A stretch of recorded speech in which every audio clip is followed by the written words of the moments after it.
लश्कर-ए-तैयबा का सरगना हाफिज सईद अब मुरिदके में अपने हेडक्वार्टर के मलबे में अपना आने वाला अंजाम निहार रहा है। हाफिज सईद को समझ में आ गया है कि उसके मिट्टी में मिलने का वक्त आ गया है। ऑपरेशन सिंदूर ने 6 और 7 मई की दरमियानी रात पाकिस्तान और पीओके में जो कोहराम मचाया, उससे हाफिज के होश उड़ चुके हैं। उसका भरोसा पाकिस्तानी सेना से उठ चुका है। ये वो जान चुका है कि यही हाल रहा वो भी जल्द दुनिया से उठ जाएगा। भारतीय सेना ने पीओके में मुजफ्फराबाद को निशाना बनाया तो पाकिस्तान में मुरिदके में लश्कर के हेडक्वार्टर को तबाह कर डाला। मुरिदके का मरकज तैयबा कैंप मिट्टी में मिल गया।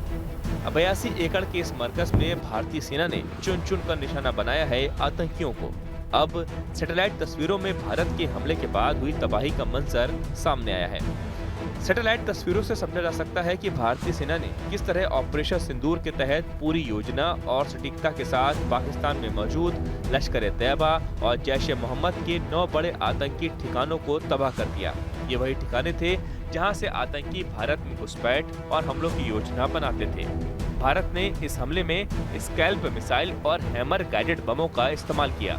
इन आधुनिक हथियारों से ऐसे ठिकानों को निशाना बनाया गया जिनका इस्तेमाल आतंकियों की ट्रेनिंग, प्लानिंग और लॉन्चिंग के लिए किया जाता था। भारत की स्ट्राइक से हुई तबाही को सैटेलाइट तस्वीरों में साफ देखा जा सकता है। अमेरिकी कंपनी मैक्सर टेक्नोलॉजी द्वारा जारी की गई तस्वीरों में बहावलपुर की एक मस्जिद, जिसे आतंकियों का गढ़ माना जाता था, बुरी तरह क्षतिग्रस्त दिखाई दे रही है। पहले की तस्वीर में मस्जिद सही सलामत नजर आ रही है, लेकिन दूसरी तस्वीर में उसका गुंबद टूट चुका है और पास की एक इमारत पूरी तरह मलबे में बदल गई है।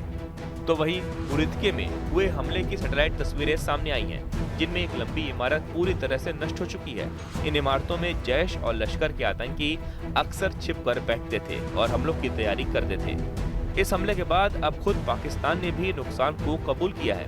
आतंकियों के अड्डों पर तबाही से लश्कर, जैश, पाकिस्तानी सेना, आईएसआई और पाकिस्तानी सरकार में हड़कंप मचा हुआ है।